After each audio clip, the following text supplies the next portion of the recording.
Shalom. Shabbat shalom. Shabbat shabbat. Shabbat shalom. Shabbat shabbat. Shalom. Shabbat shabbat shabbat shabbat shalom. Shabbat shalom, my sister.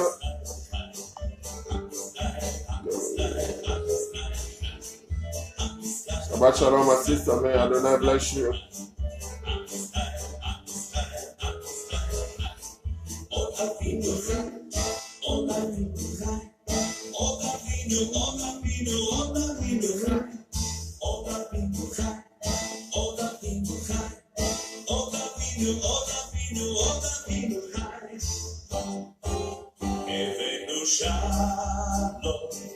Shabbat shalom, my sister Marita. May the Lord bless you.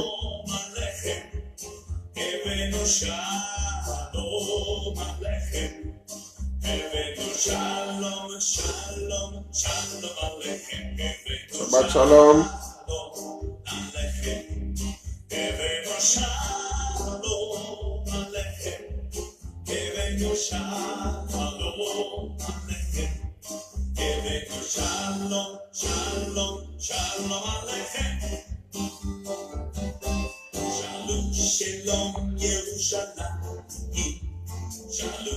Blessed to you and your family as well.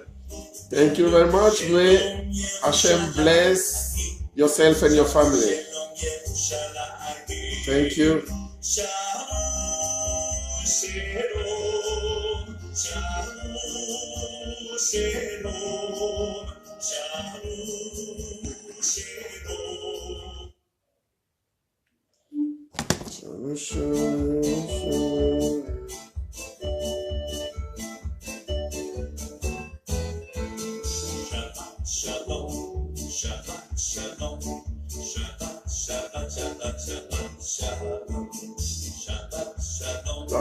Partageons la vidéo s'il vous plaît.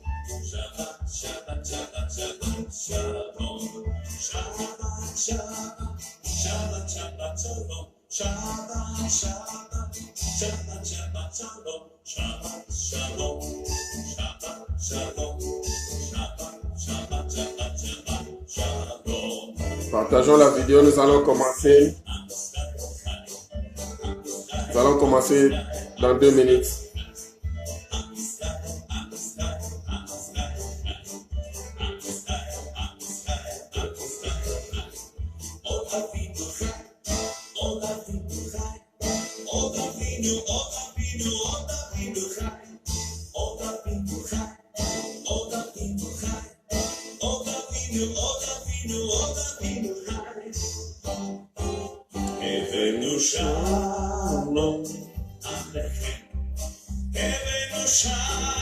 Aimons la vidéo s'il vous plaît et puis partageons la vidéo à autant de groupes.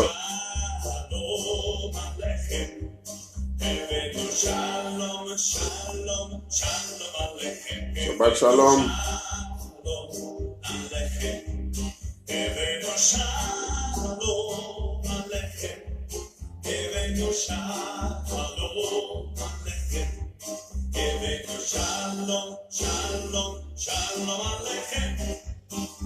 Bénissez quelqu'un, bénissez une âme.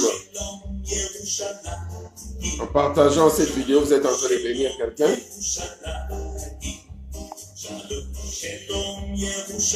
Shabbat shalom, prophète, depuis l'Afrique du Sud. Que l'Éternel vous bénisse, prophète. Partageons la vidéo, s'il vous plaît. Aujourd'hui, nous allons parler sur la menorah du réveil. Shalom Yerushalayim. Nous commençons dans 1 minute. Dans 1 minute.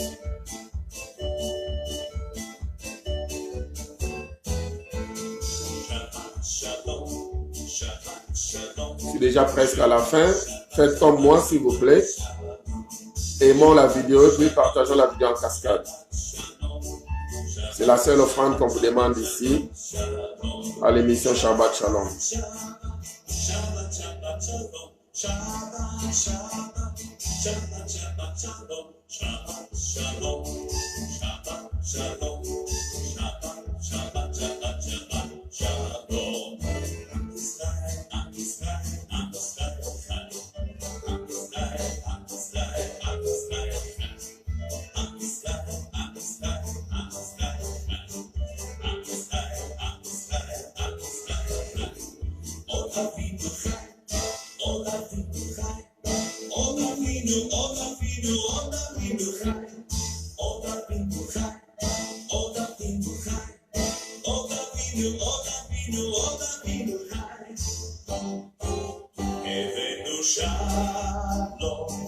Evenu Shalom Alechem.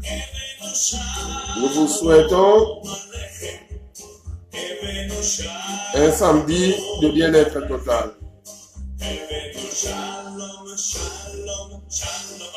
À vous tous, nous vous souhaitons un bien-être total. Le bien-être total, c'est samedi. Evenu Shalom Alechem.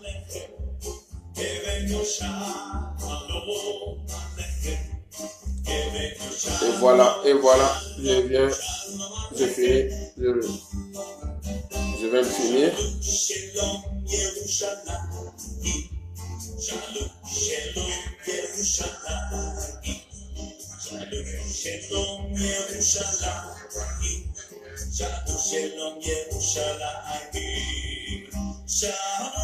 Ok, nous commençons dans quelques secondes.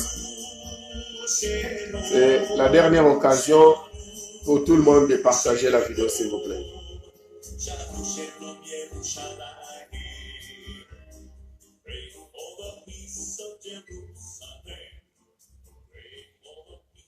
Prions pour la paix de Jérusalem, Yerushalayim. We pray for the peace of Jerusalem. Ok, nous allons prier. Adonai Elohim, le tout-puissant créateur de l'univers, Père, nous te bénissons pour ces moments. L'Esprit de l'Éternel, l'Esprit du Saint, merci pour être au rendez-vous. Merci pour prendre le bâton des commandements. Enseigne-nous selon ta volonté et permets de sorte que nous puissions aussi mettre en pratique ces enseignements. Dans le précieux nom de Yeshua Mashiach, nous avons ici prié. Merci Père éternel. Amen. 5 secondes de partage, s'il vous plaît. Vous pouvez partager la vidéo pendant 5 secondes et puis nous allons commencer avec les messages du jour.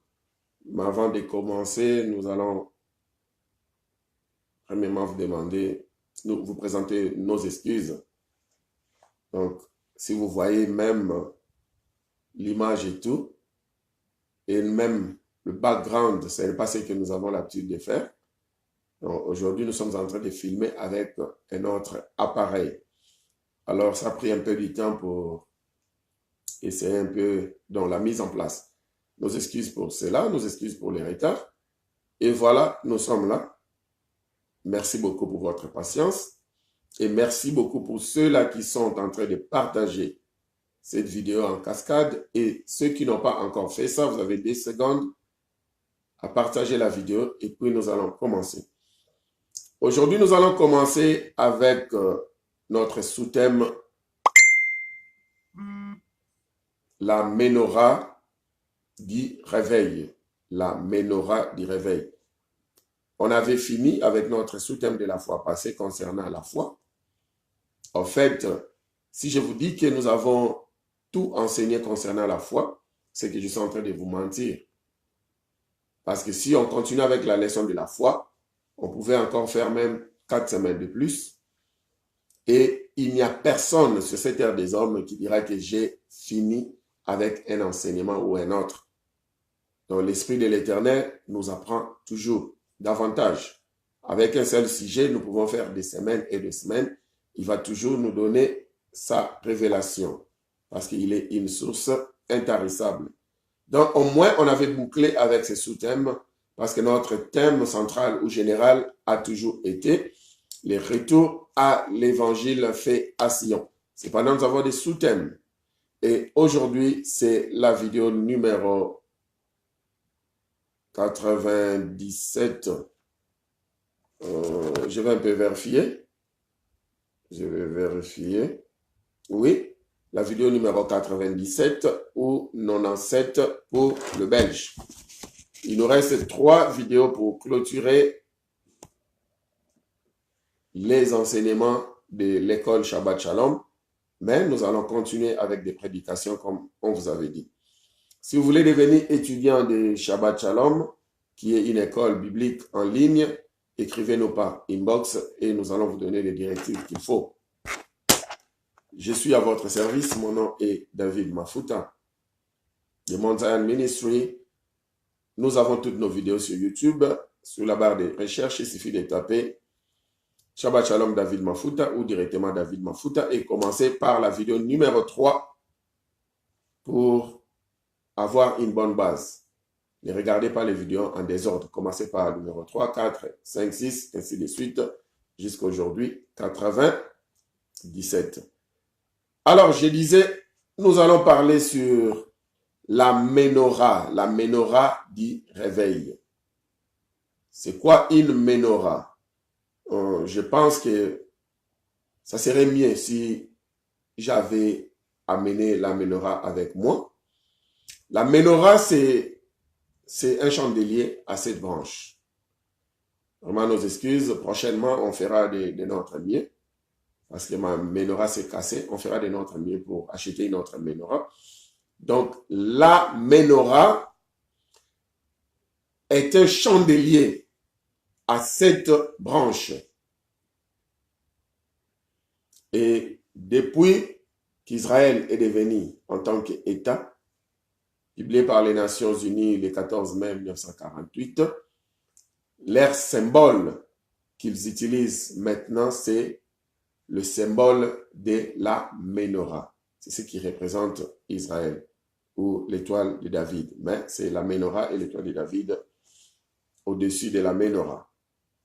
Donc, la menorah du réveil, un chandelier à 7 branches. Et ce sont les 7 branches de ces chandeliers que nous allons étudier. Je ne sais pas si on aura tout étudié parce qu'il nous reste que 3 semaines pour clôturer avec ces enseignements de Shabbat Shalom. Peut-être les autres branches, on pourra les étudier comme on pourra juste prêcher concernant ces branches. Mais pour les chandeliers, j'aimerais bien, on verra ce qu'on fera pendant ces 3 samedis afin de boucler tous les 7 branches, si c'est possible. Alors, le chandelier à 7 branches. Nous allons étudier chaque branche jusqu'à ce que nous finissons. Alors, on a dit que la menorah du réveil. Donc, on ne pourra jamais commencer un réveil quelconque si on ne respecte pas les 7 branches d'un chandelier. Parce qu'aujourd'hui, nous voyons des gens qui parlent du réveil. Il y a même des églises où c'est nommé les églises de réveil. Alors, aujourd'hui, apparemment, le mot réveil est mal compris. Dans nos églises, quand nous parlons du réveil, tout ce que nous voyons directement, c'est un groupe de gens qui sont en train de prier, en train de chanter, en train de crier, en train de se bousculer. Et on dit que ça, c'est une église de réveil. Et il y a des églises où les gens ne crient pas, ils ne se bousculent pas. Là, on dit que ça, c'est une église où les gens partent là-bas pour dormir. Alors, en apprenant cette leçon, nous allons comprendre le réveil. Le réveil, c'est quoi? Parce que si nous ne respectons pas les 7 branches du chandelier, on ne connaîtra jamais le réveil. Et le vrai réveil. Pas le réveil des gens qui nous crient à tue-tête jusqu'à tel point qu'ils n'arrivent même pas à respecter l'environnement et autres. Il y a des gens, par exemple, ici en Europe, où on dit qu'après 22 heures, vous ne pouvez plus chanter à haute voix, vous devez baisser votre musique. Et puis, l'église du réveil s'en fout des bons voisinages. Les gens en train de crier, en train de faire des désordres. Et on dit que c'est le réveil. Et quand vous les interdisez, ils diront à leurs voisins que ces voisins-là il a tellement la chaleur, la prière, et quand nous prions, ce sont des flammes de feu. Alors, le voisin, c'est quelqu'un qui n'est pas, c'est quelqu'un qui est dans la magie ou quelqu'un qui a la sorcellerie. Alors, quand nous lançons les flammes de feu, le voisin n'en peut plus. C'est pourquoi il nous acquise à la police. C'est pourquoi il commence peut-être à discuter avec nous ou il se sent mal à l'aise parce que nous sommes en train de lancer le feu de vos rangs. Or, c'est faux.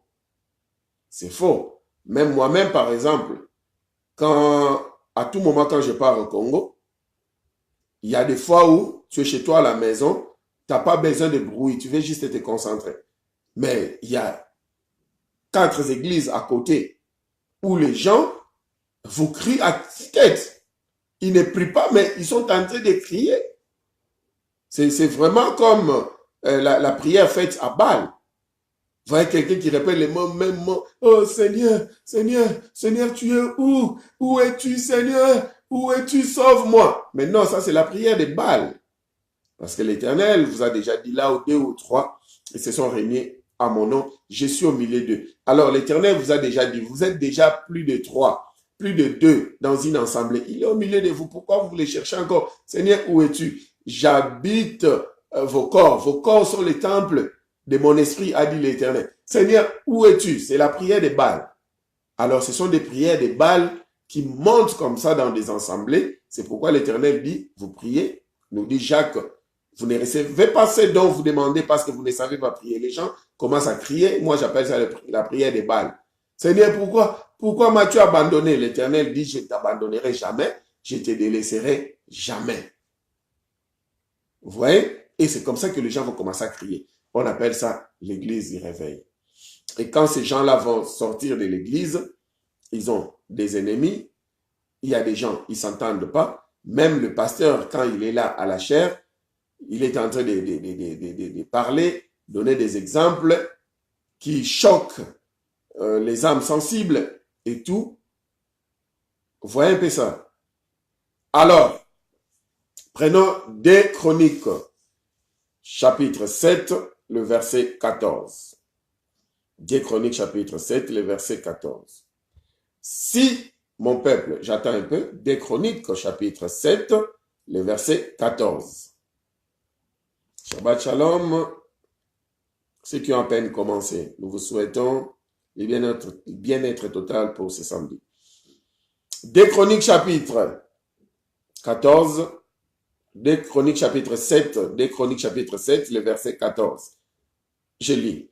Si mon peuple sur qui est invoqué mon nom s'humilie, prie et cherche ma face, et s'il se détourne de ses mauvaises voies, je l'exaucerai des cieux, je lui pardonnerai son péché et je guérirai son pays. Alors, les 7 branches sont là. Nous allons compter ensemble. Si mon peuple sur qui est invoqué mon nom s'humilie, l'humilité, 1, prie, la prière, 2, cherche ma face, chercher la face de l'Éternel, 3, et s'il se détourne de ses mauvaises voies, 4, je l'exaucerai des cieux, 5, je lui pardonnerai son péché, 6, et je guérirai son pays, 7. Donc nous avons les 7 branches. Alors, les 7 branches que nous allons étudier sera l'humilité, la prière, la recherche de la face de l'Éternel. Et si se détourne de ses mauvaises voies, on appellera cela teshuva. On va expliquer ça en hébreu, c'est détourner de ses mauvaises voies. J'exaucerai des cieux. On va apprendre comment l'Éternel nous exauce des cieux. Et puis, comment est-ce que l'Éternel nous pardonne nos péchés et comment est-ce que l'Éternel nous guérit. Donc, nous allons apprendre les 7 branches. Mais, les 4 premières branches sont les branches, c'est à nous. C'est à nous de faire ce qui est demandé aux 4 premières branches. Et les 3 dernières branches, c'est à l'Éternel de faire sa part. Alors, nous allons commencer avec la première branche. L'humilité. Nous sommes en train de parler de la menorah du réveil, notre sous-thème. L'humilité. On dit, si mon peuple sur qui est invoqué mon nom s'humilie. L'humilité. C'est ça le problème. Vous savez, souvent, l'image que nous avons de l'humilité, quand on dit que cet homme est humble, donc on voit un homme qui est toujours habillé peut-être en chemise, et puis un pantalon peut-être de babouche, peut-être une paire de ketch, et on dit, ce monsieur-là, c'est un monsieur humble. Il a beaucoup d'argent, mais voilà, il s'habille toujours d'une manière humble. Donc, pour nous, nous pensons l'humilité est liée à la manière dont nous nous habillons. Nous pensons que l'humilité est liée à la manière dont nous mangeons ou encore de la manière dont nous marchons. Alors, c'est là où on te dit, ce monsieur est humble, cette dame est humble. Regarde, il ne s'habille pas trop cher. C'est ça. Donc, il est humble. Or, c'est faux. Bonjour. Bonjour. Que l'Éternel vous bénisse. C'est faux. Être habillé moins cher, cela ne signifie pas que vous êtes humble. Manger moins cher ne signifie pas que vous êtes humble. Se promener en route avec vos deux mains sur la poitrine. Shabbat shalom, ma sister. Shabbat shalom, pasteur. Se promener avec vos deux mains sur la poitrine et vous marchez lentement. Cela ne signifie pas que vous êtes humble. Alors, il y a même des gens, tellement qu'ils vivent dans la pauvreté, donc pas ils vivent dans la pauvreté, tellement qu'ils traversent des moments de pauvreté, je dirais mieux, il y a des gens qui traversent des moments de pauvreté. Alors, pendant ces moments-là, ils sont soi-disant humbles.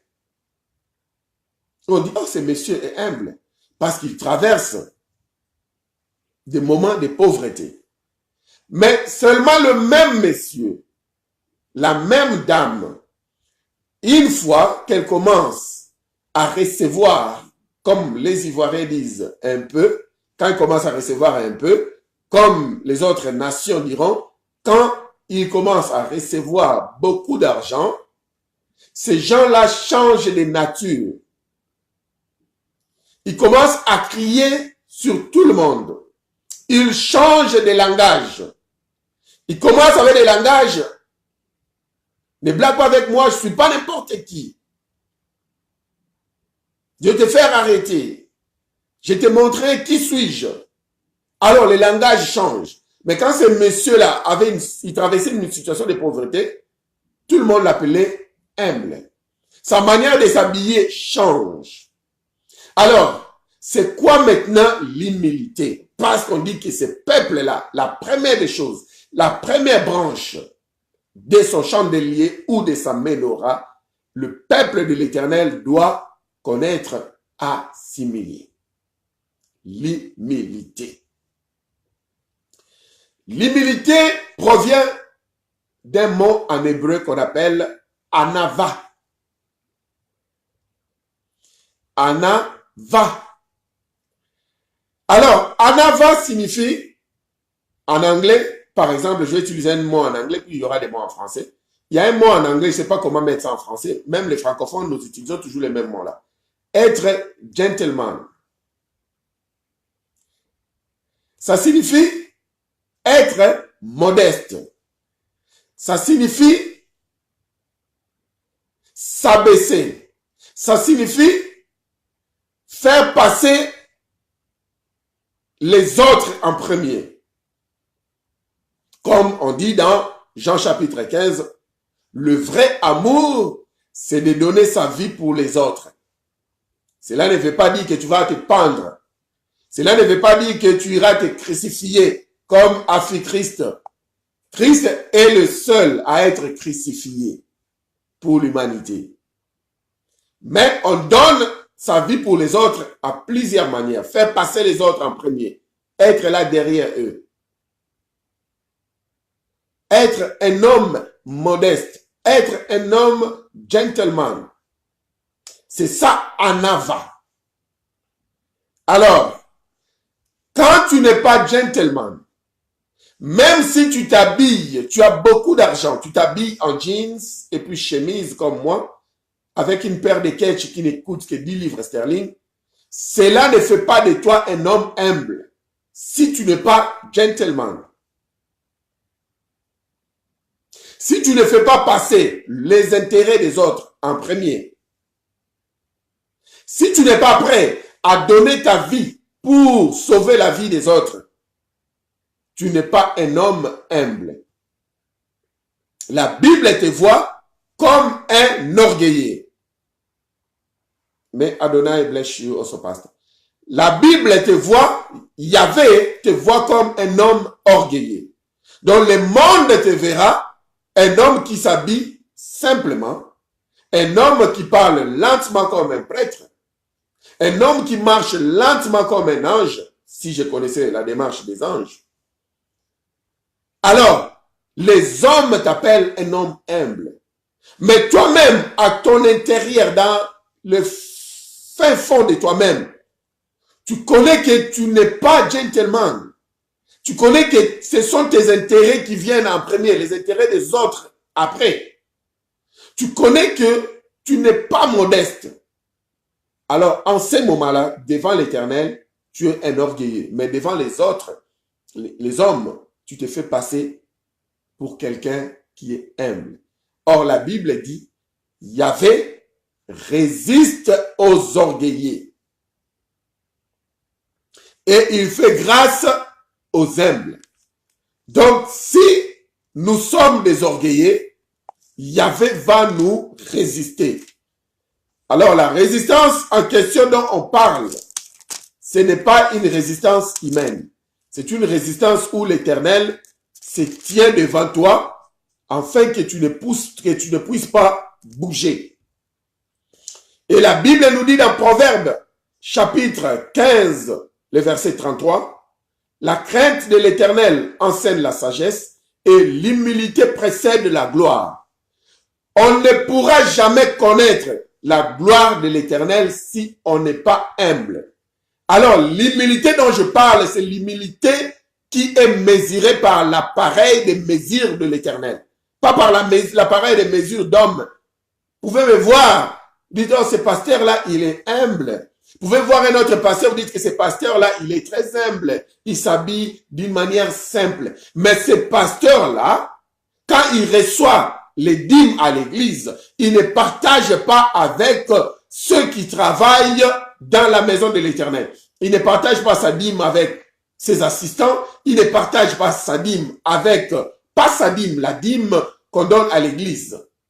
Parce que une dîme où on donne dans un ministère, par exemple, si vous me donnez votre dîme, comme je ne suis plus dans une église 4000 appelée église locale Mount Zion Ministry, mais maintenant je suis dans un ministère qui est le ministère de Mont Sion ou Mount Zion Ministry. Si vous m'apportez la dîme, c'est automatiquement pour le ministère. Alors cette dîme-là, c'est comme ça que quand nous sommes devant vous aujourd'hui, vous nous suivez, c'est que nous avons utilisé un appareil.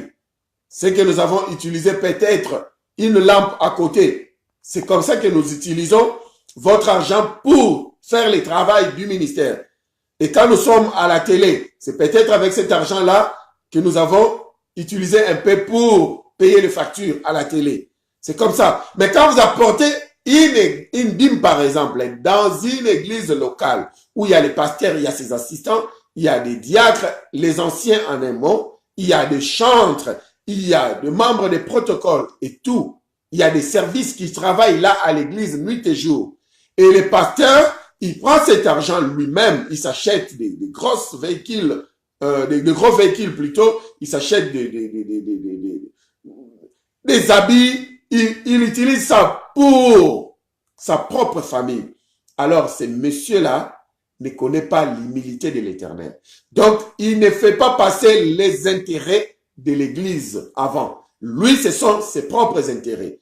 Alors, même s'il s'habillait simplement, même s'il venait à l'église avec des sandales, Il venait même à l'église avec une longue culotte et puis un polo, il vous prêchait. Ne dites pas que ce monsieur est humble. Non, parce que lui, c'est d'abord ses intérêts et les intérêts des autres après. L'habillement, c'est son choix. Il y a des gens qui sont des millionnaires, mais qui s'habillent d'une manière simple. Cela ne veut pas dire qu'ils n'ont pas d'argent. C'est un problème aussi de mentalité. J'ai remarqué par exemple ici en Europe. En Europe, vous avez beaucoup de gens qui sont des millionnaires. Mais en les regardant comme ça, à l'apparence, ça ne se montre pas. Mais si vous travaillez à la banque, à tout moment que vous êtes devant les relevés bancaires, c'est là où vous comprenez que non, ces gens ici, il y a beaucoup de millionnaires, mais quand ils viennent à la banque, ils sont trop simples. Quand vous partez à Singapour, 60% de la population après l'âge de 45 ans. 60% de la population après l'âge de 45 ans, c'est 60% est millionnaire. Mais quand vous partez à Singapour, je vous dis, vous entrez dans des supermarchés, dans l'air métro, vous voyez des gens, parce qu'ils sont d'origine de la Chine, vous les voyez très humbles. Pardon, je ne vais pas utiliser les mots comme tout le monde. Vous les voyez très simples, mais cependant, ils ne sont pas humbles. Ils sont habillés d'une manière simple. Mais, en même temps, ces gens-là sont, je n'utilise pas les mots, c'est la télé, ils ne donnent pas l'espace aux étrangers. Je ne veux pas utiliser les mots appropriés. Mais ils ne vous donnent pas l'espace. Ils peuvent vous donner un petit espace seulement si ce que vous faites comme travail, il n'y a pas un Singapourien qui peut le faire. Si un Singapourien ne peut pas faire votre travail, on vous donne l'espace. Mais si un Singapourien peut le faire, vous êtes étouffé. Alors, ces gens-là sont simples en habillement, mais ils sont très orgueilleux. Alors, là, c'est juste un exemple pour comprendre que l'humilité dont nous parle la Bible n'a rien à voir avec votre style de vie. Parce que votre style de vie, vous pouvez préférer une voiture Honda, vous pouvez préférer une voiture Renault, mais qui ne sera pas une voiture de renommée. Mais cependant, vous avez des millions.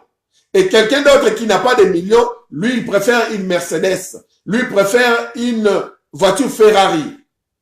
Vous voyez, je connais un jeune homme qui est allé là où on vendait des voitures ventes aux enchères. Alors, il a préféré acheter une Ferrari. Parce que la Ferrari en question, c'était, je pense, 7 000 livres sterling. C'était pas une nouvelle coupe. Mais c'était une Ferrari. À 7 000 livres sterling, une vieille Ferrari. Mais comme c'est la Ferrari, il a préféré acheter ça. Alors, le monsieur qui était à côté de lui, millionnaire qu'il était, lui dira, mais mon frère, pourquoi tu as acheté cette voiture? Il a dit, j'ai acheté ça, tu vois, quand je vais conduire la voiture et puis mes amis, ils verront que je suis maintenant un boss. Alors, le monsieur lui dira à ma présence, il dit que moi, j'ai un peu d'argent, je roule à Ferrari, mais je te dis que tu auras du mal parce que tout ton argent, tu finiras tout ton argent pour la maintenance de cette voiture que tu viens d'acheter. Pour le pétrole, ça coûte cher en pétrole et ça coûte cher en maintenance. Vous voyez? Donc, le monsieur comme ça s'est fait passer pour un riche en ayant sa Ferrari. Or, en réalité, il est pauvre. Pourquoi? Parce que c'est son mode de vie, c'est son style de vie. Il a choisi vivre cette vie-là. Et contrairement, il y a aussi des riches qui ont choisi vivre une vie modeste. Mais cela ne fait pas des hommes qui connaissent les vrais anava, donc l'humilité en hébreu. Si à partir d'aujourd'hui, nous voulons avoir un chemin libre, vide, pour aller au paradis, pour connaître le vrai réveil, nous devons d'abord apprendre l'humilité qui précède la gloire, nous dit Proverbe 15, 33. Sinon, on ne connaîtra jamais la gloire de l'Éternel, pas parce que c'est Satan qui nous empêche, mais parce que c'est l'Éternel qui s'est mis devant nous et il nous résiste. Parce que l'Éternel connaît que si j'ai donné une voiture à ses frères, à cette sœur, alors sa pensée déjà, c'est pour que les gens me voient en train de conduire, en train de rouler à 4 pattes. Sa pensée n'est pas que j'aurai une voiture pour me faciliter le moyen de déplacement. Ou bien j'aurai une voiture peut-être parce que mon travail demande à ce que j'ai une voiture. Mais la personne veut avoir une voiture pour se faire passer comme un grand, comme un baron, comme un riche, comme un homme noble. C'est comme ça que l'Éternel lui-même va résister à ces messieurs-là. Ce monsieur-là ne peut pas s'en sortir. Shabbat shalom ma fille. Ce monsieur-là ne pourra pas s'en sortir, pas parce que c'est le diable qui est en train de les résister, mais parce que l'Éternel résiste aux orgueilleux. Ce monsieur-là ne peut pas avoir de biens parce qu'il ne sait pas partager ses biens. À tout moment que l'Éternel le bénit avec des miettes, ces miettes-là, il garde ça pour lui. Il y a des gens aujourd'hui dont l'Éternel a béni, afin qu'ils bénissent aussi les autres. Mais eux, ils ont gardé ça dans leur propre poche. C'est un manque d'humilité. Quand l'Éternel te bénit, c'est pour que tu bénisses aussi les autres. Si l'Éternel te bénit et que toi, tu ne bénis pas les autres, alors pour l'Éternel, tu es un homme orgueilleux. Mais pour le monde, personne ne le saura. Imaginez-vous tout de suite là, si j'ai 1 million de livres sterling dans ma poche, qui le saura? Personne. Quitte à moi maintenant de partager mon argent avec ceux qui manquent, ceux qui sont dans le besoin. Quitte à moi de faire ça, parce que sûrement, j'ai ceux-là qui me sont chers, qui sont en train de souffrir. Amen, pasteur. Il y a de ceux-là qui me sont chers, qui sont en train de souffrir. Et je connais. Alors maintenant que j'ai l'argent dans ma poche, pourquoi ne pas partager avec ces gens-là qui souffrent? Si je ne fais pas ça, je suis un orgueilleux devant l'Éternel. L'Éternel va me résister. Parce qu'on a dit que Anava, humilité, signifie gentleman. Un gentleman, c'est celui-là qui partage avec les autres. C'est celui-là qui donne sa place aux autres. C'est celui-là qui met les intérêts de ses siens avant même ses propres intérêts. Bien que personne ne voit l'argent dans ma poche, mais je suis un orgueilleux devant l'Éternel. Et l'Éternel va me résister. Alors, si ça arrivait que l'Éternel vidait ma poche, ou bien je faisais la folie et que ma poche s'est vidée, je vais bien prier la tête en bas, les pieds en haut, pour demander à ce que l'Éternel me bénisse encore. L'Éternel ne va plus me bénir. Parce que le psaume 133 nous montre que la bénédiction doit se partager dans tous les corps. Il dit que il est bien pour des frères de demeurer ensemble, le psaume 133. Quand les frères demeurent ensemble, je paraphrase, je le bénirai. Et cette bénédiction-là descendra comme l'huile sur la tête, qui descend sur la tête d'Aaron. Et la Bible continue, cette huile-là va descendre au niveau de ses épaules, et puis ça ira partout dans son corps entier. Alors, si l'Éternel te bénit, c'est comme de l'huile qui est descendue sur ta tête. Alors, il faut faire de ton mieux que cette huile-là se partage partout dans ton corps. Si tu bloques cette huile-là au niveau de tes épaules, tu es un orgueilleux devant l'Éternel. Mais devant, en face du monde, personne ne le saura. Parce que personne n'a su que, en premier, l'Éternel t'avait béni. Vous voyez? Alors, quand nous sommes sauvés, la Bible nous dit, vous êtes sauvés pour sauver aussi les autres. Dans Jean chapitre 15, il dit, à partir du premier verset, je suis le cep et mon père est le vigneron. Et quand il continue dans le verset qui descendra après, il dit, toute branche de l'arbre, le cep, toute branche qui ne portera pas de fruits, sera coupée et jetée au feu. Parce que la branche qui ne porte pas de fruits, c'est une branche orgueilleuse. Pourquoi? Parce que La branche a été sauvée, mais ne veut pas sauver les autres. Même nous qui sommes sauvés, qui connaissons la vérité, si nous n'arrivons pas à prêcher les autres, si nous n'arrivons pas à donner des bons exemples aux autres, afin qu'ils nous suivent aussi et qu'ils soient sauvés, devant l'Éternel, nous sommes des orgueilleux parce que nous ne savons pas partager la bonne vie en Christ que nous avons. Alors, Yahvé résiste aux orgueilleux. C'est pourquoi à la fin, il va nous couper et nous jeter dans le feu. Alors quelqu'un se dira, mais Seigneur, qu'ai-je fait de mal? Il dit que tu n'as pas porté de fruits. Tu n'as pas été gentleman avec sa parole. Un gentleman qui reçoit la parole partage avec les autres. Un homme modeste qui reçoit la parole partage avec les autres. Un homme humble qui reçoit la parole partage avec les autres. C'est ça la signification de Anava. Alors, si nous ne faisons pas cela, même si nous sommes sauvés, mais parce que nous ne prêchons pas les autres, afin que les autres soient aussi sauvés, au travail, on ferme notre bouche. Personne même ne connaît que nous sommes disciples de Yeshua. Dans nos business, on ferme notre bouche. Personne ne connaît que nous sommes disciples de Yeshua. Tes voisins ne connaissent même pas que tu pars à l'église. Donc, l'affaire de Yeshua, pour toi, tu pars à l'église, on te prêche, tu reviens à la maison, tu mets cela en pratique pour toi seul. Mais tu ne fournis aucun effort pour sauver la vie des autres. Peut-être, vous pouvez ou ne pas avoir la facilité de prêcher directement comme nous autres, nous le faisons parce que c'est aussi notre office. Nous avons reçu ce don ministériel de la part de l'Éternel, c'est notre office. Nous n'avons pas froid aux yeux, nous pouvons prêcher partout, que ce soit au marché, dans le bus, à l'église, partout, face à face, nous pouvons prêcher. Mais aujourd'hui, avec la nouvelle technologie, vous pouvez prêcher indirectement. Déjà, vous pouvez prendre cette vidéo, partager avec les autres. Vous avez prêché. Donc, moi, j'ai fait le travail direct et vous avez fait ce travail-là indirectement. Alors, vous aussi, vous avez beaucoup d'amis. Quand ces amis-là vont suivre la vidéo, un de vos amis peut se repentir, peut suivre le chemin de Yeshua. C'est vous qui l'avez prêché. Moi, j'aurai mon compte au paradis. Vous aussi, vous aurez votre compte. C'était difficile.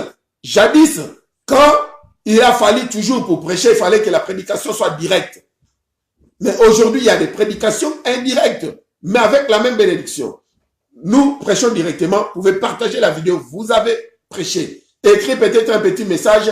Suivez ses frères. Ce qu'il dit est vraiment sensé. Et c'est salutaire. Alors, vos amis peuvent aussi suivre. Parce que si vous balancez la vidéo sans commentaire, ils peuvent zapper ça. Vous balancez la vidéo, vous prêchez au travers de votre commentaire. C'est un message salutaire. Suivez un peu ses frères. Vous balancez la vidéo. Vous pouvez sauver la vie de vos amis. Vous pouvez sauver la vie même des personnes que vous ne connaissez pas. Vous êtes en train de prêcher. Vous pouvez prêcher au travers même vos finances. Vous pouvez soutenir ces ministères comme d'autres ministères avec vos finances.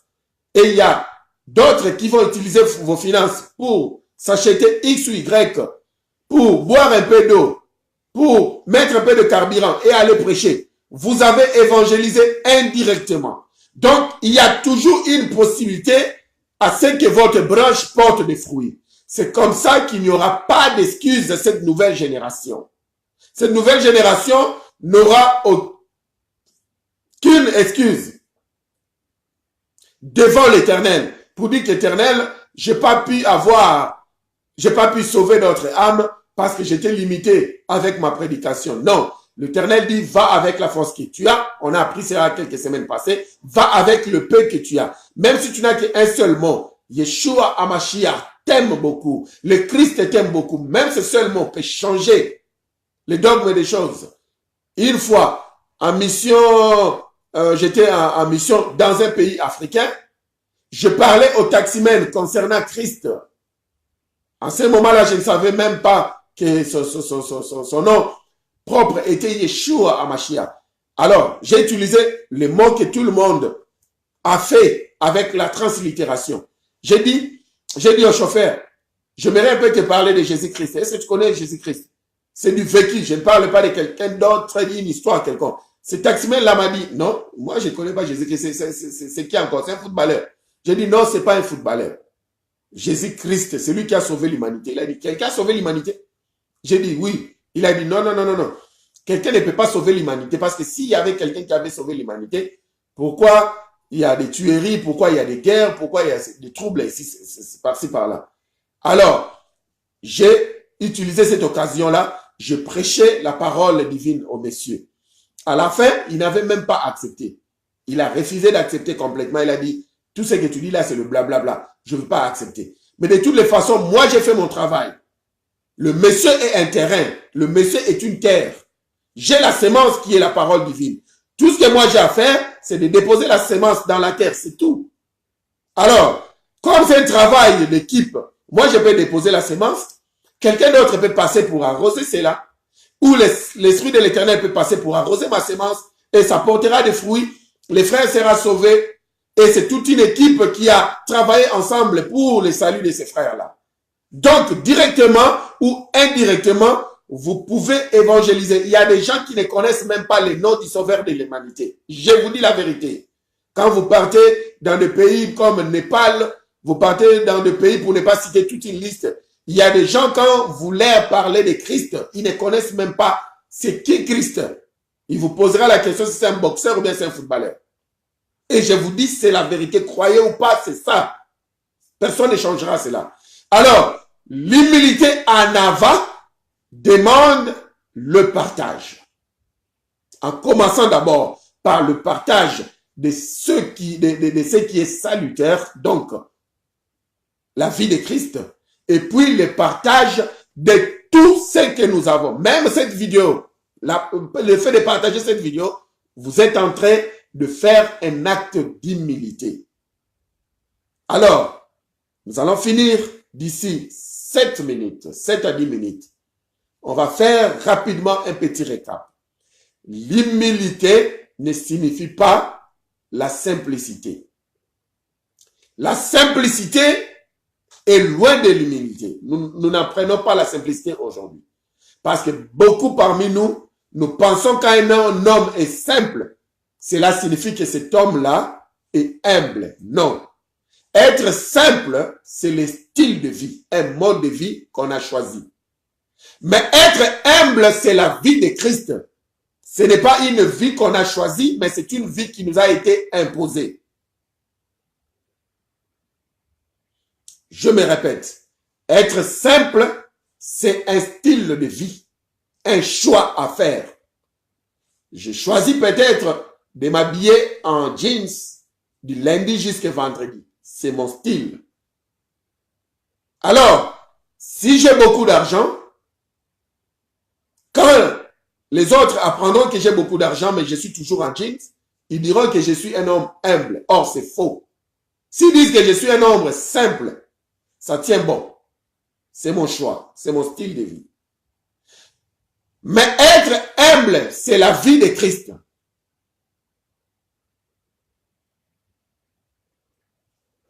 La vie de Christ demande à ce que nous soyons gentlemen, demande à ce que nous soyons modestes, demande à ce que nous puissions partager tout ce que nous avons, demande à ce que nous puissions accepter les autres.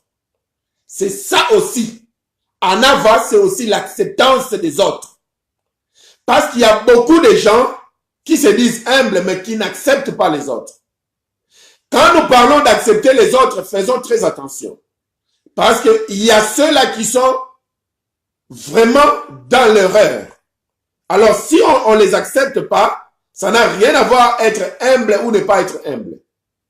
Si quelqu'un vient aujourd'hui, il commence à prêcher que Christ est congolais.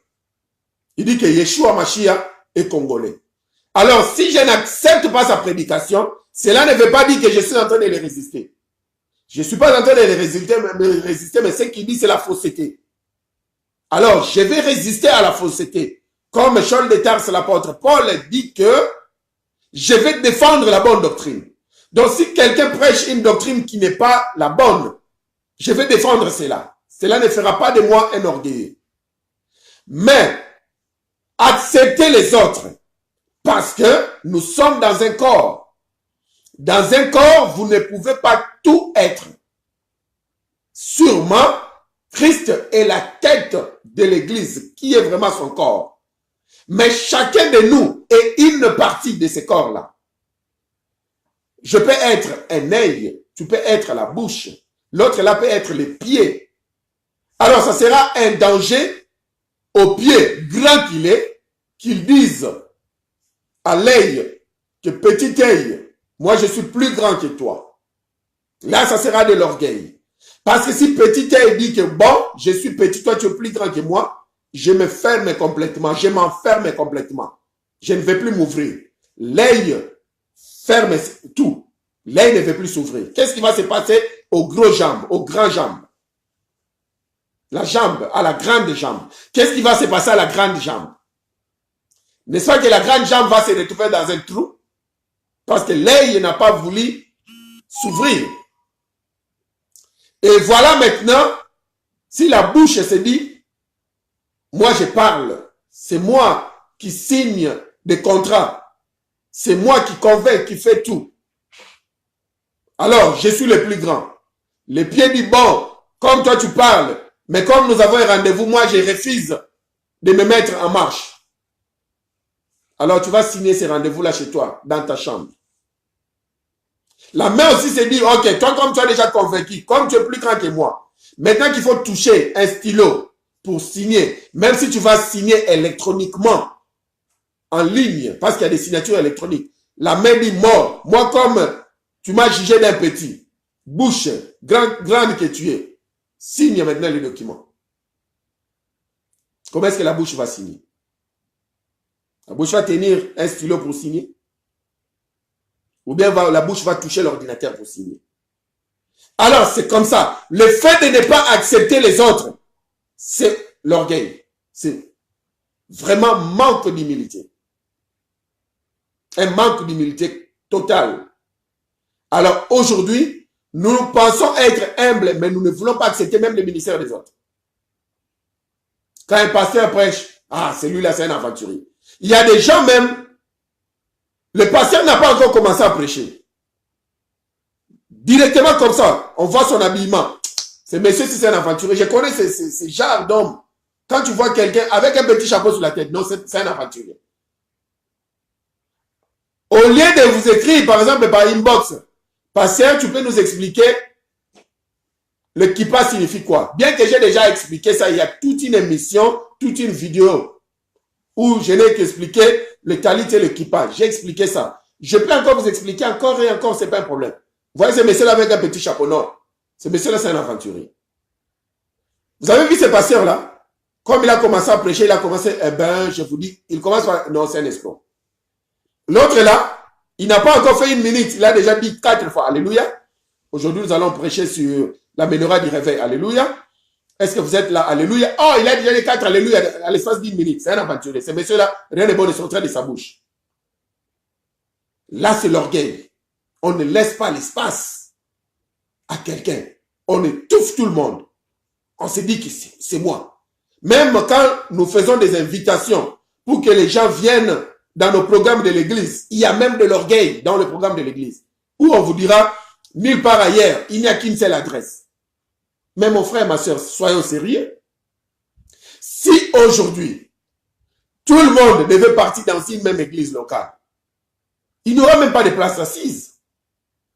Si aujourd'hui, tout le monde doit suivre une seule émission Shabbat Shalom, maintenant, au moment où nous sommes en train de parler, il y a beaucoup de pasteurs qui sont en live. Alors, tout le monde ne peut pas seulement se concentrer à Shabbat Shalom. Vous voyez? Il y a des gens qui vont suivre Shabbat Shalom. Il y a ceux-là qui suivront, je ne sais pas, les temps de réveil, ainsi de suite. Nous voyons l'orgueil, le manque d'acceptance des gens, même dans nos titres. Venez découvrir une vérité comme jamais auparavant. C'est l'orgueil. Je vais vous donner une révélation aujourd'hui dont vous n'avez jamais appris. C'est de l'orgueil. Qui vous dit que le message dont vous êtes porteur, vous êtes la seule personne à avoir la maîtrise de ces messages. Nous n'avons même pas la maîtrise d'un message quelconque. C'est l'Esprit de l'Éternel qui nous aide. C'est comme ça que même les disciples de Christ étaient des orgueilleux. Ils sont allés, Yeshua les a envoyés, que ce soit dans Matthieu 10, si j'ai bonne mémoire, ils sont allés, ils ont prêché, ils ont fait des prières, des délivrances, des guérisons, des gens étaient guéris, vraiment, tout le monde louait les œuvres de l'Éternel. Et même eux-mêmes, ils étaient en train de louer les œuvres de l'Éternel. Quand ils sont venus, Yeshua les a dit, non, non, non, non, non, non, non, non, non. Je voyais l'orgueil sur vous. Aujourd'hui, c'est comme ça. Quand il y a un miracle qui se passe, le micro-baladeur doit circuler. Ne confondons pas, je ne dis pas que quand un miracle se passe, nous ne devons pas témoigner. Donner témoignage, c'est une bonne chose. C'est vraiment une bonne chose de donner témoignage. Mais pour donner témoignage, il faudrait que la personne qui veut témoigner soit affermie. Si la personne n'est pas affermie, vous risquez de mettre la personne en danger. Vous risquez de l'exposer. D'où je viens, au Congo, il y avait un monsieur qui s'appelait Asumba Nganda. Ce monsieur-là, il était un assassin connu de tous. Alors, ce monsieur, enfin, il s'est repenti. Il a accepté Christ, Yeshua Mashiach, comme son Seigneur et son Sauveur personnel. Il est venu à l'église. Il a donné son témoignage au pasteur. Le pasteur a dit non, non, non, on ne peut pas traîner. Comme tout le monde à Kinshasa connaît Asumba Nganda, c'est un grand assassin et qu'il s'est repenti dans mon église.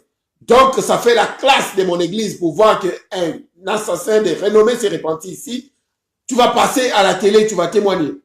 Sans pourtant que le monsieur soit affermi.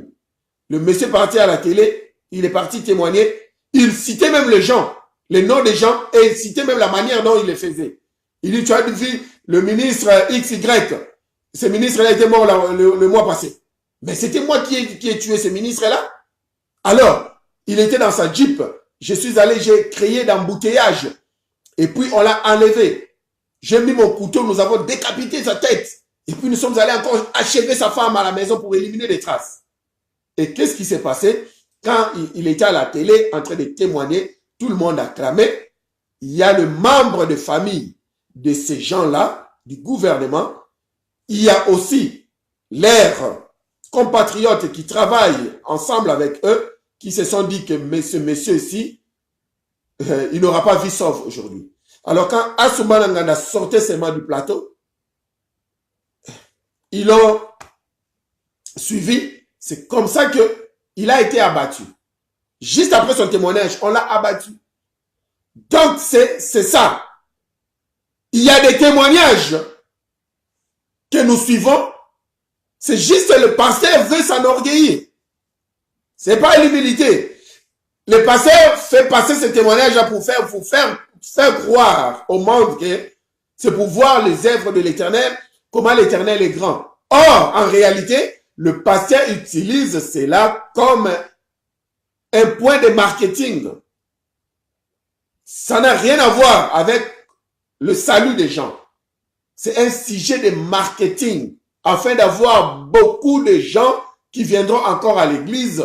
Et quand il parlera des offrandes, il vous dira, vous avez vu comment l'autre a été guéri parce que la personne a été fidèle avec ses dîmes et ses offrandes. Et quand le pasteur va balancer le panier et que le monsieur en question qui vient de témoigner, le testateur est vivant devant eux, personne ne peut le résister. Les gens vont donner des voitures, vont donner ceci. Ah, je connais un frère, il avait sa voiture. Alors un monsieur est venu donner sa Mercedes comme offrande. Et puis le pasteur a dit, vous voyez, le monsieur a donné sa Mercedes comme offrande. Le même jour, quelqu'un lui a offert une Jeep Cherokee. Alors, si vous voulez avoir le miracle de l'Éternel, venez donner les offrandes de voitures. Je connais quelqu'un, je connais, avec précision, qui est parti donner aussi sa voiture. Mais là, il attendait pendant 5 ans. Il est devenu piéton. Sa famille a souffert pendant 5 ans. C'est pendant qu'ils avaient leur voiture. C'est pendant que la famille avait sa voiture. Mais comme il y a eu une publicité à l'église d'un témoignage pareil, un miracle qui a eu lieu, or, la Bible dit, l'Éternel fait grâce à qui il veut faire grâce et il fait miséricorde à qui il veut faire miséricorde. L'Éternel avait accepté ces jours-là qu'une grâce particulière vienne sauver ces boiteux-là, vienne ressusciter ces morts-là où j'en passe. Mais cela ne signifie pas que si vous faites la même formule, vous aurez le même résultat. Ça ne se passe pas comme ça. Même en technologie, c'est pas comme ça. Même en chimie, c'est pas comme ça. Il y a des fois, vous faites la même formule, mais vous avez des résultats différents. Ça se passe. Et oui. Alors, là aussi, c'est manque d'humilité. Donc, l'Église est en train de manquer l'humilité dans beaucoup de domaines. Et aux yeux des humains, ça ne se voit pas. Mais l'Éternel connaît. Comme tout de suite là, les témoignages. Est-ce que vous avez su que beaucoup de témoignages que nous suivons dans nos églises, ce ne sont que des témoignages de marketing, ce sont des produits de marketing. Ça n'a rien à voir avec glorifier l'Éternel. Et c'est comme ça que vous verrez les pasteurs en train de crier, en train de sauter, en train de faire ceci. J'ai suivi un pasteur qui est maintenant en prison, que l'Éternel l'aide parce que, bon, je ne connais pas, je ne vais pas les juger. Une fois, les gens sont venus en train de donner leur témoignage à l'église après sa croisade d'évangélisation. Il donnait à tout le monde 5 secondes. La personne qui vient, non, j'avais le mot de tête, l'Éternel m'a guéri. Gloire soit rendue à Yahvé. 5 secondes. Alors, il y a une dame qui est venue avec son fils. Mon fils était à la morgue. Quand tu prêchais, moi je suis sorti, j'ai commencé à prier. Et puis tu as dit, même si vous connaissez quelqu'un qui est mort, si vous accordez votre foi à ma foi, priez, la personne sera ressuscitée. Et j'ai fait ça, je suis rentré à la morgue, j'ai prié pour mon fils est ressuscité. Il n'a même pas fini sa phrase. Le monsieur, le pasteur là a dit, gloire soit rendue à Yeshua, le prochain. Comme ça. Donc, un témoignage de résurrection, mais comme il a dit 5 secondes pour tout le monde qui vient, 5 secondes, 5 secondes. Même le message de résurrection, le témoignage de résurrection, 5 secondes, il fait passer Aujourd'hui, dans nos églises, qu'est-ce qui se passe? Quand quelqu'un vient, j'avais mal à la tête, maintenant ça va bien, le pasteur a prié pour moi. Comme quelqu'un peut boire aussi un peu de Novalgine, ça passe. Le pasteur, pour lui, ça c'est un petit témoignage. Il fait passer ça. Or, il n'y a pas grand témoignage, il n'y a pas un petit témoignage. C'est l'Éternel qui a fait grâce à qui il a voulu faire grâce. Quand la personne arrive, vous savez quoi? Mon fils était mort. L'Éternel a ressuscité. C'est 20 micros maintenant qui vient devant la dame. Parle bien. Comment est-ce que ça s'est passé? Est-ce que tu as des photos de la mort? Est-ce qu'après ça, qu'est-ce que c'est? Quand le monsieur vient, mon fils était boité. Il n'avait pas ses pieds en place. Quand le pasteur a prié, voilà, il a maintenant ses 2 pieds qui ont poussé. Montrez ses photos. Quand il était enfant, voilà, vous voyez, il est boité. Est-ce que c'est le pasteur qui a pris ces photos? Non. Est-ce que je vous connais? Non. On s'est déjà vu quelque part? Non. C'est toujours la même question. Tous ces gens-là vous posent la même question. On s'est déjà vu quelque part? Non. Est-ce qu'on se connaît? Non. Ok, montrez-moi des photos. Ça, c'est de l'orgueil. Ce n'est pas l'humilité. L'Éternel commence à résister même à son propre église. Voyez-vous, l'église aujourd'hui est remplie de tâches et remplie de rides parce que les gens ne sont pas humbles. C'est pourquoi l'Éternel ne reviendra pas aujourd'hui cet après-midi parce qu'il veut que son église soit d'abord nettoyée avec l'eau de la bonne parole. L'eau de la parole pure, la parole des sources. Retour à l'évangile fait à Sion. Ce message me concerne et ça concerne tout le monde. Parce que quelqu'un se dira peut-être, bon, le pasteur lui parle. Vous remarquez, je ne dis pas vous, je dis nous, je dis nous. Parce que moi aussi, je peux présenter plusieurs formes d'orgueil sans pourtant me rendre compte. Il y a des fois, je me rends compte, je demande pardon. Il y a des fois, ma femme me révèle, ce que tu as fait, c'est une forme d'orgueil. Je me répands. Il y a des fois, mes enfants disent, ce que tu as fait, c'est une forme d'orgueil. Je me répands. Parfois aussi, il y a des choses que je fais qui sont correctes. Donc, nous avons plusieurs formes d'orgueil, nous tous en commençant par moi-même, sans pourtant que nous puissions nous rendre compte parfois. Or, l'Éternel nous résiste lui-même. Et nous donnons les crédits au diable. Aujourd'hui, quand rien ne marche dans notre vie, tout le monde pointe le doigt au diable. Ce petit diable-là qui me fait du mal. Satan, tu es trop méchant. Il y a des fois, Satan, ça l'énerve. Satan, ça l'énerve parfois. Il se dit, mais ce qui vient de lui arriver, moi, je ne suis pas dans cette affaire-là. Mais comment est-ce que ce monsieur m'acquise? C'est l'Éternel lui-même qui l'a résisté parce qu'il est orgueilleux. il y a de ces choses-là dont l'Éternel nous impose parfois, nous pensons que c'est le diable. Mais il suffit de nous asseoir calmement, comme la Bible dit, quand tout va mal, réfléchissez. Il suffit de s'asseoir et réfléchir.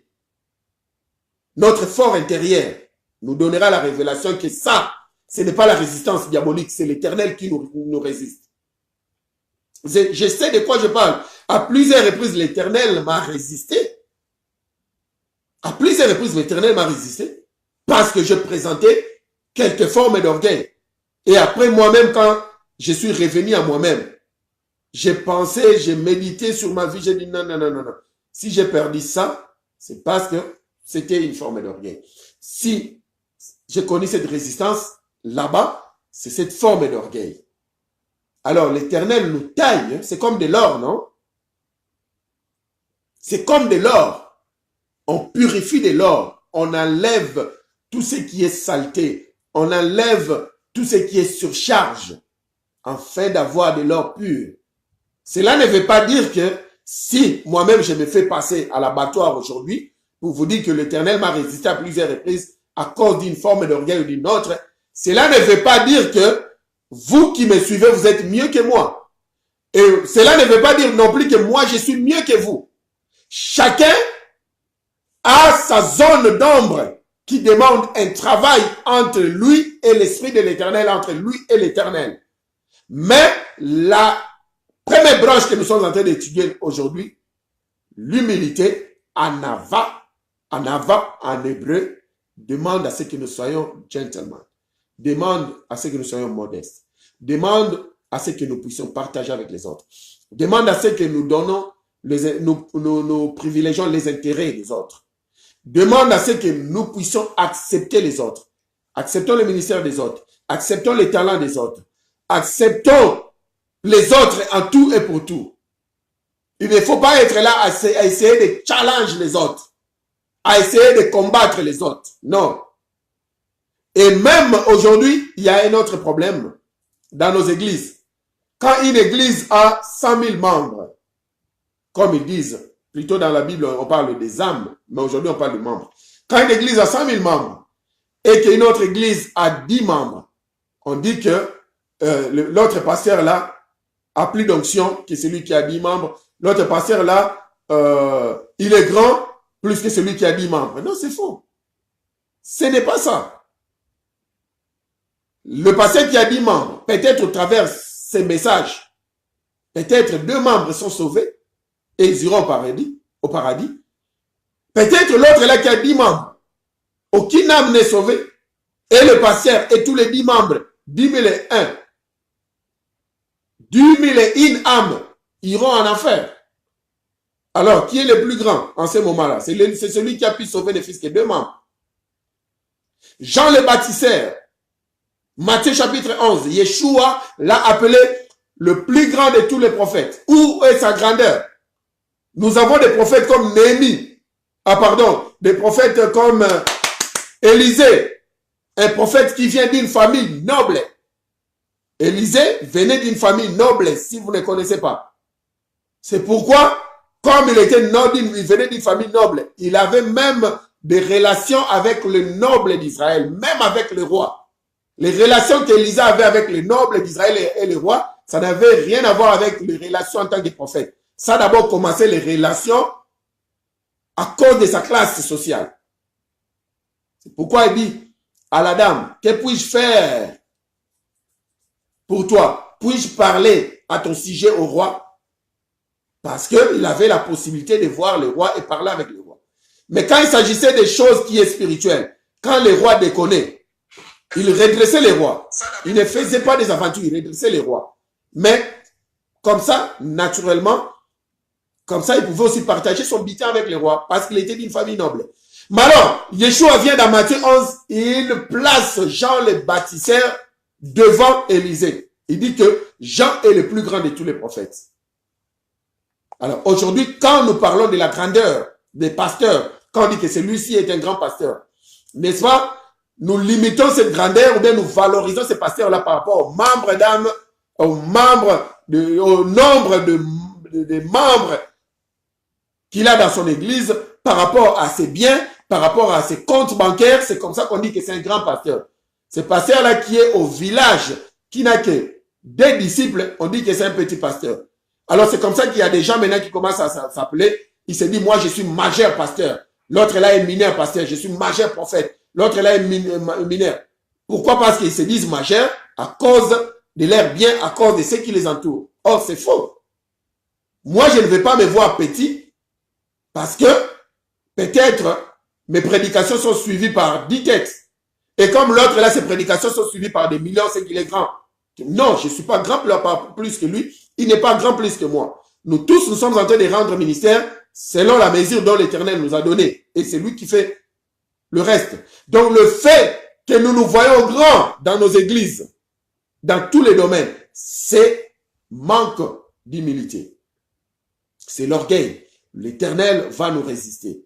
C'est pourquoi vous verrez beaucoup parmi nous avec des grosses Bibles. Ces jours-là, quand l'Éternel donnera à tout un chacun sa dernière proposition, sa dernière demeure, on verra des gens, des grands pasteurs comme nous les appelons, avec des grosses Bibles, aller en enfer.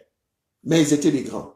Alors la grandeur n'a rien à voir avec le matériel. C'est pourquoi Jean, qui n'avait pas de vélo, qui n'avait pas de maison, qui n'avait pas de villa, qui n'avait même pas une bonne nourriture, qui ne se nourrissait que de miel et de sauterelles, Yeshua a fait sa louange, il lui a appelé le plus grand de tous les prophètes. La grandeur liée avec sa mission, avec son rendement, ce qu'il est tenté de rendre à l'Éternel, et non une grandeur de ce monde. Alors, la grandeur de ce monde, c'est un style de vie que les gens ont choisi, appeler ceux-là qui sont bourrés de fric, qui ont beaucoup d'argent, les appeler des grands. Mais cependant, la grandeur divine, c'est par rapport au rendement, c'est par rapport au travail. Quand l'Éternel voit ta branche, elle porte combien de fruits? C'est ça, la grandeur. Vous voyez? Aucun de ces prophètes-là, jadis, n'a pu apporter un message qui était salutaire pour des nations. Raison pour laquelle tous ces prophètes-là, ils parlaient, personne ne voulait les suivre, personne ne voulait les écouter. Quelqu'un comme Jérémie, on commençait même à l'appeler prophète des malheurs. Quand il parlait, les gens disaient, ah, fous-nous, je ne vais pas dire de bêtises. Il disait, aide ta bouche, on ne veut même pas t'attendre, un prophète des malheurs. Jean est venu. Quand il a commencé, au début, c'était la voix de celui qui parle au désert. Personne ne voulait le suivre, personne ne voulait l'écouter. Mais quand il a continué avec son message, loin de l'Éternel a pu oindre son message, l'Esprit de l'Éternel a pu oindre son message au travers Jean le baptisseur, pas Jean le Baptiste parce que son nom c'est pas le Baptiste, le baptisseur parce que c'est ça l'acte qu'il faisait, il baptisait, lui son nom était Jean. Mais au travers Jean le baptisseur, il y a eu des repentances. Les gens se sont repentis et il y a eu des repentances salutaires, des repentances qui ont apporté aux gens au salut. Le repentance d'Élie n'a pas apporté les gens au salut. Le message de repentance de Moïse n'a pas apporté les gens au salut. Le seul message de tous ces prophètes-là, avant Christ qui apportait les gens au salut, c'était le message de Jean le baptisseur. C'est pourquoi il a été appelé le plus grand. Donc si tu as le message qui apporte le salut, le message qui sauve la vie des gens, qui apporte les âmes au paradis, tu seras parmi les grands. Et tu partageras le butin avec le noble, selon l'Esprit de l'Éternel. Mais si tu n'as pas un message salutaire, si tout ce que tu fais là, ce sont le blablabla. On peut faire défiler les gens de témoignage en témoignage, de témoignage en témoignage. Ça ne sera que le produit de marketing. Personne ne sera sauvé parce qu'il y a le message et l'esprit du message. C'est l'esprit du message qui sauve. Le message comme tel ne sauve pas, mais c'est l'esprit du message qui sauve. Vous savez, il y a un pasteur qui ne connaissait même pas le français. Mais à tout moment, quand il disait, nous allons invoquer le feu de l'Éternel descendait. Mais il ne connaissait pas les Français. Parce que son message était erroné, mais l'esprit du message était puissant. Il y a des pasteurs qui venaient. Nous allons invoquer le feu de l'Éternel, le feu de vos rangs, l'homme de la rocher divine, la racine de Charan, le ressuscité du 3e jour, celui qui a écrit les études de Johannite. Ils ont fini. Les dictionnaires français, rien ne s'est passé. Mais un papa qui est venu, il soulève ses deux mains, il dit, nous allons évoquer la feu de l'Éternel. Le feu est descendu.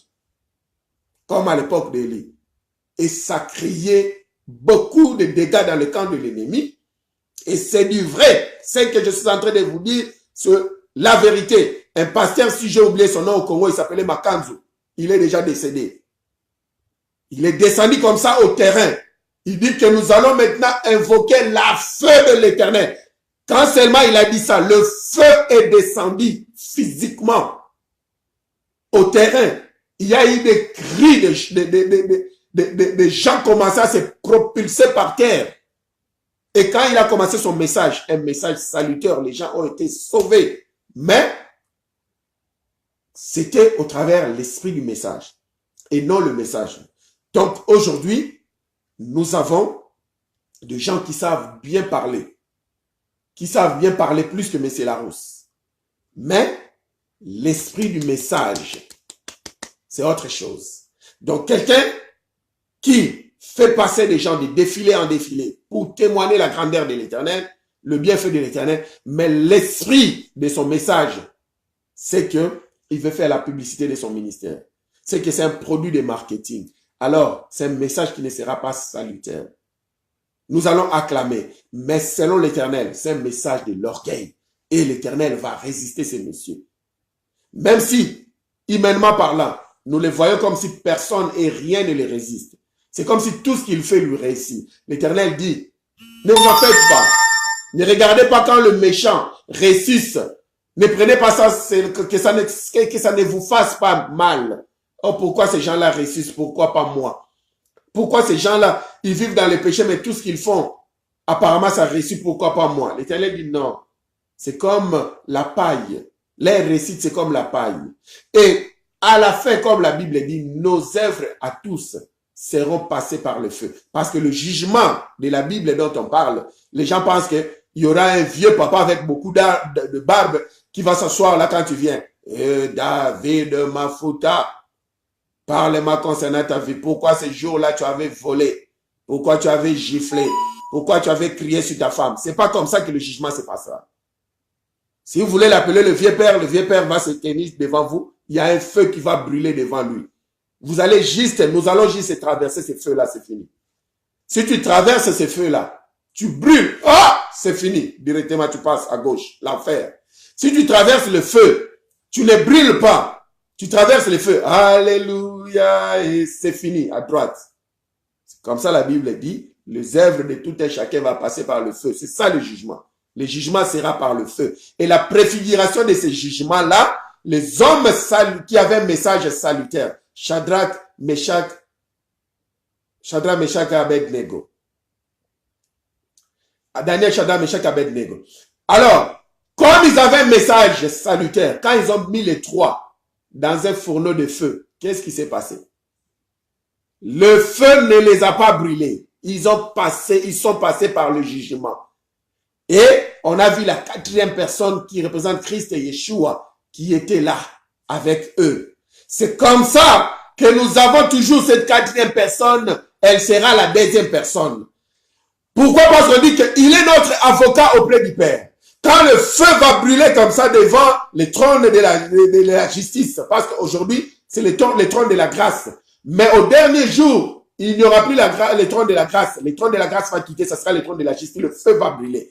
Alors, il faudrait qu'il y ait une deuxième personne qui soit à tes côtés. Vous allez faire route ensemble. Il va te toucher. Dès que vous arrivez au feu, directement, il dit au Père, celui-ci est mon fils en qui j'ai mis toute mon affection, comme tu avais mis toute ton affection en moi. Dès qu'il donne ce témoignage-là, comme un bon avocat devant le juge, toi, tu ne vas pas parler. Directement, vous traversez le feu. Le feu ne vous brûle pas.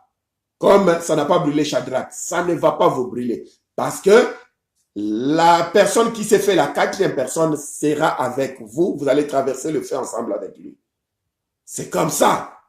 Donc, soyons humbles et ayons l'humilité au travers de notre style de vie, notre comportement, notre façon de parler, notre façon de voir les choses, notre façon de juger même les autres. Que tout se fasse avec humilité. pour clôturer, l'humilité n'est pas égale à la simplicité, pas vice-versa. La simplicité est un style de vie, un mode de vie. L'humilité, c'est la vie de Yeshua, c'est la vie de Christ. La vie de partage, la vie de mettre les intérêts des autres avant, donner sa vie pour les autres, une vie modeste, une vie de gentleman. Alors, si nous ne connaissons pas cela, à partir d'aujourd'hui, cessons d'accuser Satan. Parce que même Satan, il a écouté ces messages. Il s'est dit, oh pasteur, vraiment, je sais que j'ai l'habitude de combattre vos messages, mais laissez un peu le peuple d'Adonai écouter ces messages parce qu'il mentent trop sur moi. Ça, ce sont les sataniques. Satan, non. Cessons un peu de faire la publicité de ces messieurs-là. Nous autres, on a cité son nom plus de 10 fois aujourd'hui. On a fait sa publicité. Cessons ça. L'homme de mauvais goût, ne faisons plus sa publicité. Quand tout va bien, soyons heureux. Quand tout va mal, réfléchissons. Yahvé résiste aux orgueils, fait grâce aux humbles. Ayons l'humilité qu'on appelle anava en hébreu. Nous sommes arrivés à la fin de notre message. Alors, cette humilité demande à ce que vous puissiez aussi partager la vidéo. Parce que vous ne pouvez pas garder cette vidéo pour vous seul. Sinon, votre branche ne portera pas beaucoup de fruits. Alors, si vous voulez que votre branche porte beaucoup de fruits, partageons la vidéo, s'il vous plaît, avec beaucoup d'humilité. Nous sommes arrivés à la fin de ce message. Nous allons prier pour nous tous qui avons été désorgueillés, tantôt d'une manière, tantôt d'une autre. Que l'Éternel nous pardonne. Que l'Éternel nous pardonne. Prions. Adonai Elohim, le Tout-Puissant Créateur de l'univers, nous te bénissons. Aujourd'hui, nous venons d'apprendre que l'orgueil, c'est comme cet élément appelé 1000 pattes. Ça a plusieurs pattes. À tel point que nous n'arrivons pas à maîtriser le mot même orgueil. Seigneur, nous nous sommes retrouvés. Nous avons été désorgueillés, tantôt d'une manière, tantôt d'une autre. C'est pourquoi, aujourd'hui, Père, nous venons devant toi pour te demander pardon. Pardonne nos fautes, Seigneur, Père éternel, à cause de ton sang qui a coulé à Golgotha. Aie pitié de nous. Aide-nous à devenir des hommes humbles. C'est ça ta nature, Christ. C'est ça ta vie. Nous te bénissons, Papa, pour avoir écouté cette prière. Nous allons prier pour ceux qui ne connaissent pas Yeshua HaMashiach, le Christ, qui veulent accepter le don gratuit de Yahvé qui est Yeshua. Aujourd'hui, nous vous donnons cette opportunité. Prions. Adonai, nous te bénissons pour ton peuple. Nous te bénissons pour ma sœur, nous te bénissons pour mon frère. Ils ont écouté les messages, ils veulent appartenir à ta famille. C'est pourquoi ils acceptent les dons gratuits. Ton don gratuit qui est Yeshua HaMashiach, de pardonner leurs fautes, de leur accorder ton esprit, l'Esprit du Saint, afin de donner des directives appropriées, afin qu'ils puissent marcher selon ta parole. Nous te bénissons et nous les acceptons aussi en tant que nos frères, en tant que nos sœurs d'une même famille. Dans le précieux nom de ton Fils, nous avons ainsi prié. Et nous disons Amen. Nous disons Amen. Alors nous sommes arrivés à la fin de ces messages. Nous vous demandons une seule offrande. La seule offrande, c'est de partager cette vidéo en cascade. Enfin, de montrer aussi au monde entier que nous venons de comprendre le message. Si vous voulez apporter notre offrande, nous n'allons pas refuser. Alors, partageons. Ceux qui ont des questions à nous poser, nous sommes là pour vous répondre. Envoyez-nous des messages par inbox, ceux qui veulent bien devenir étudiants de Shabbat Shalom. C'est au travers de cette note musicale que nous allons vous quitter. Le Shabbat Shalom, Evenu Shalom, Alechem. Donc, nous vous souhaitons à vous tous un samedi de bien-être total et un bon début de semaine. Parce que la semaine commence déjà demain, dimanche, qui est le premier jour de la semaine.